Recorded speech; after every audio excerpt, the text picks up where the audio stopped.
Hello. হ্যাঁ, hello. হ্যাঁ, হুমায়ুন দা, আজ বাংলা থেকে দীপন বলছিলাম। হ্যাঁ, বলুন। বলছি হুমায়ুন দা, আজকে আমরা দেখলাম মুখ্যমন্ত্রী মমতা বন্দ্যোপাধ্যায় আইপ্যাকের অফিসে চলে গেছিলেন। ইডি সেখানে তথ্য এবং নথিপত্র নিয়ে গেছিল। কয়লার টাকা নাকি সেখানে গেছিল হাওলার মাধ্যমে ঢুকেছে সেই তদন্তের স্বার্থে। কিন্তু হুম। মুখ্যমন্ত্রী সেখানে গিয়ে একেবারে উপস্থিত হয়ে তার বিরোধিতা করছে। এই বিষয়টা ঠিক কিভাবে দেখছেন আপনি? একটা মুখ্যমন্ত্রী তিনি সাংবিধানিক সর্বোচ্চ পদে বসে কে তার দলের হয়ে কাজ করে, কে তার প্রাইভেট সেক্টরে তার দের অধীনে কাজ করে, তার বিরুদ্ধে নির্দিষ্ট অভিযোগ থাকলে তো ইডি যাবেই। এবং ইডি তাদের কাছে যদি যেয়ে থাকে কোনো অন্যায় করেনি। আর মুখ্যমন্ত্রী সম্পূর্ণ সাংবিধানিক যে চেয়ার, সেই চেয়ারে বসে তিনার ক্ষমতার অপব্যবহার করছেন। তিনি সেখানে গিয়ে ইডিদেরকে ক্ষমতা দেখিয়ে কিছু নথি তিনিও নিয়ে চলে এসছেন। ইডিকে বলবো এইসব অসাংবিধানিক কাজকে সমর্থন করার জন্য তার বিরুদ্ধেও ব্যবস্থা নিক। আর ইডি যেন কোনো, এতদিন ধরে যে ইডি যে ধরনের কেন্দ্রীয় এজেন্সি হিসাবে যাদের বিরুদ্ধে বারবার তাদের বাড়িতে গিয়ে জিজ্ঞাসাবাদের নামে তাদের হুম। দীর্ঘক্ষণ ধরে জিজ্ঞাসাবাদ করে হ্যাঁ। যাদের যাদের গ্রেপ্তার করেছে তাদের বিরুদ্ধে এখনো কিন্তু কোনো প্রুফ করতে পারেননি। হুম। এটাও যেন ইডি স্মরণ রাখে। ইডি যাদের নির্দিষ্ট যাদের বিরুদ্ধে অভিযোগ, সেই অভিযোগ যাতে প্রমাণ করে এবং তাদের বিরুদ্ধে যেন সঠিকভাবে তাদের ব্যবস্থা জুডিশিয়ালের কাছে তুলে ধরে। তাহলে জুডিশিয়াল নিশ্চয়ই প্রমাণ ইত্যাদি পেলে তাদের বিরুদ্ধে ব্যবস্থা নিতে পারবে। এটাই বলবো।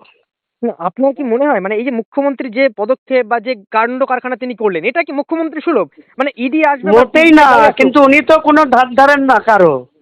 উনি আমাকে বিধানসভায় বলেছিলেন, আমাদেরকে যখন চোর চোর স্লোগান দিচ্ছিল বিজেপির লোকরা বিধানসভার ভিতরে, মাত্র ৫৯ জন বিধায়ক ছিল উপস্থিতি, মুখ্যমন্ত্রী বক্তৃতা করছিলেন, তার বিরুদ্ধে হল্লা করছিলেন এবং টোটাল তৃণমূল এর যারা এমএলএ ট্রেজারি বেঞ্চকে দীর্ঘক্ষণ ধরে চোর চোর স্লোগান দিচ্ছিলেন। আমরা যখন পাল্টা স্লোগানে নামি, হ্যাঁ। তখন এই মুখ্যমন্ত্রী আমাকে বলেছে, এই হুমায়ুন চুপ করো, তুমি বেশি বাড়াবাড়ি করছো। তাহলে এই মুখ্যমন্ত্রী আজকে বলছে তাদের ইডির বিরুদ্ধে নাকি এফআইআর করবে। হ্যাঁ। হ্যাঁ, তা আগে মুখ্যমন্ত্রীকে বলুন, অসীম সরকার বিজেপির বিধায়ক, সে মুসলিমদের কোরআন নিয়ে যে কথা বলেছে তার বিরুদ্ধে অনেক তো এফআইআর হয়েছে, তার পুলিশ তাকে কিছু করতে পারে না। একটা বিজেপির বিধায়কের বিরুদ্ধে স্টেপ নিতে পারে না, তা সেন্ট্রাল এজেন্সির ইডির বিরুদ্ধে এফআইআর করে কি স্টেপ নেবে বাংলার পুলিশ? আপনি যে কথা বললেন বিধানসভার অন্দরে আপনাকে উদ্দেশ্য করে যে কথা বলেছিল এবং তার সঙ্গে আরো একটি কথা বলেছিল যে আমি একাই ১০০। তাহলে এই যে হ্যাঁ, একাই ১০০ কি দুর্নীতিতে এরপরে একাই ১০০ তিনি? এরপরে একাই ১০০ যদি উনি হন, তাহলে ওই প্রতীক জৈনদের যে করাপশন বা যার এগেনস্টে ইডি গিয়েছে, উনি একাই লড়ে নেন না, লোককে কেন ডেকে নিয়ে ধর্ণা দিতে যাচ্ছেন? একাই লড়ে নেন। আর আগামী দিনে যেখানে থেকে ভোটে দাঁড়াবে, জিতে এসে একাই মুখ্যমন্ত্রীর দাবিদার হবেন যে আমাকে মুখ্যমন্ত্রী শপথ করা হোক। দেখবো ১৪৮-এর সংখ্যা না থেকে উনি একাই ১০০ কি করে হন, সেটা দেখবো তো আমরা। আর এই যে গোটা বিষয়টা যেটা দেখলেন, আপনার কি মনে হয় যে এই যে কয়লা বা যে হাওলার টাকা যেভাবে ঢুকেছে ইডি অভিযোগ করছে, এই টাকা সত্যি তৃণমূল ব্যবহার করেছে? মানে দুর্নীতির টাকা আইপ্যাক ব্যবহার করে, তাই তো? দেখুন, দুর্নীতি যে হয়েছে তার বহু প্রমাণ এর আগে পার্থ চট্টোপাধ্যায় থেকে শুরু করে, ওই জ্যোতিপ্রিয় মল্লিক থেকে শুরু করে, প্রাইমারি কাউন্সিলের মানিক ভট্টাচার্য, তারা কেউ ৩ বছর, কেউ ২ বছর, কেউ ১ বছর করে জেলের খানি টেনেছে। এখান থেকে প্রমাণ।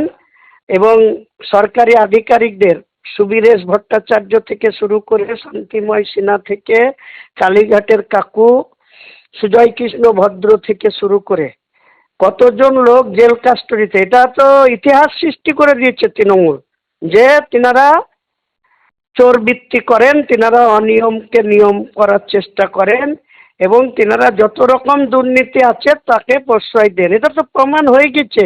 শুধুমাত্র ইডিও কেউ বলবো বা সিবিআই কেউ বলবো আজ পর্যন্ত তাদের সাজা দেওয়ার ব্যবস্থা তিনারা করতে পারলেন না। তিনারা কখনো কখনো সক্রিয় হন, আবার কখনো কখনো নিষ্ক্রিয় হন। এটাই দুঃখের।